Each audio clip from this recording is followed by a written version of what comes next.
Hey, c'est Romain et on se retrouve pour une nouvelle vidéo sur iOS 11 et ce sera la première d'une très longue série puisque je vous montrerai après chaque bêta et dans chacune des bêtas toutes les fonctionnalités cachées d'iOS 10 et on commence avec les 10 premières.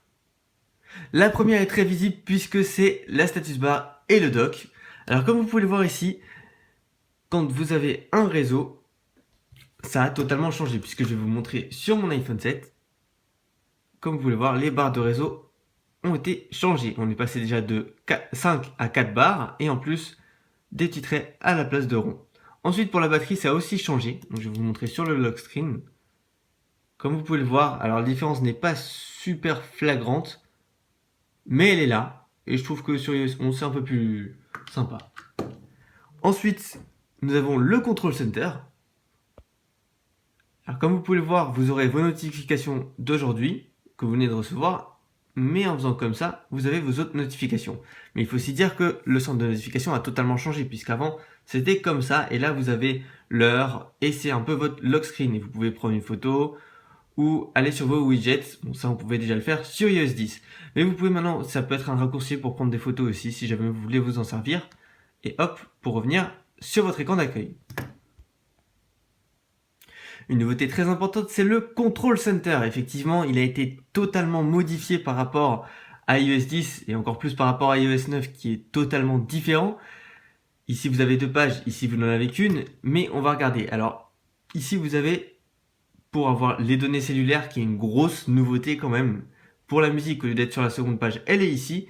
Vous avez aussi la luminosité et le son juste ici. Dans le Control Center, il y a aussi une autre nouveauté, c'est de pouvoir utiliser 3D Touch. Donc ça, c'est un iPhone 6, comme vous pouvez le voir. C'est un 6 et non pas un 6S. Et vous avez quelque chose qui ressemble à 3D Touch. 3D Touch, je vous le rappelle, c'est quand vous prenez un appareil qui est un 6S ou un 7 et vous maintenez comme ça. Ça vous fait des trucs comme ça. Et on n'avait pas ça sur iOS 10. Mais là sur iOS 11 on a ça et ça vous donne plus d'options et c'est disponible sur tout le Control Center puisqu'ici ça vous agrandit pour pouvoir changer votre musique. Ici ça vous agrandit pour avoir accès à d'autres toggles qui sont ici et pareil pour la lumière. Alors c'est vraiment quelque chose de cool, c'est qu'on peut changer le degré de lumière alors que sur iOS 10 avec un iPhone 6 vous ne pouviez pas, c'était activé comme ça et ça maintenait, ça servait à rien. On va l'éteindre, voilà. Et ici aussi, vous pouvez choisir comme ça, ou vous pouvez tout simplement faire comme ça. Et comme vous pouvez le voir, la luminosité change. Ensuite, il y a l'option de pouvoir modifier et personnaliser votre Control Center. Alors pour ceci, il faut aller dans les réglages et descendre ici dans Centre de contrôle. Et ici, vous verrez que vous pouvez les mettre dans le sens que vous voulez, dans l'ordre que vous voulez, pardon, et en ajouter plusieurs, et après les mettre dans l'ordre que vous voulez. Alors moi, j'en ai ajouté que quelques-uns qui sont par exemple pouvoir filmer son écran, ce qui est une grosse nouveauté. Ça fait partie aussi des nouveautés que je vais vous montrer, c'est que vous allez juste appuyer ici et votre écran va se filmer. Et ce n'est disponible que pour iOS 11. Et une fois que vous avez fini, ou vous appuyez ici et ça fait cette petite fenêtre pour arrêter et il sera sauvé dans vos photos. Ou alors vous appuyez ici et quand vous avez fini, vous réappuyez ici. Et ça fait pareil, ça vous le sauve dans vos photos, mais normalement vous ne recevez pas de notification. La fonctionnalité d'Accessive Touch que vous voyez ici a beaucoup changé. Alors si vous ne savez pas comment faire, c'est dans Général, Accessibilité, vous descendez un petit peu et Accessive Touch. Ici vous faites oui, d'accord? Donc du coup ici on l'a et alors faites attention si vous êtes dans la première bêta d'iOS 11, appuyez ici, vous fera bugger votre téléphone totalement comme vous voyez. Il fait n'importe quoi et il faut juste recliquer ici pour le faire débugger ou non, le refaire bugger, voilà, et débugger. Et donc maintenant, sinon il y a d'autres options qui ont été ajoutées ici dans appareil.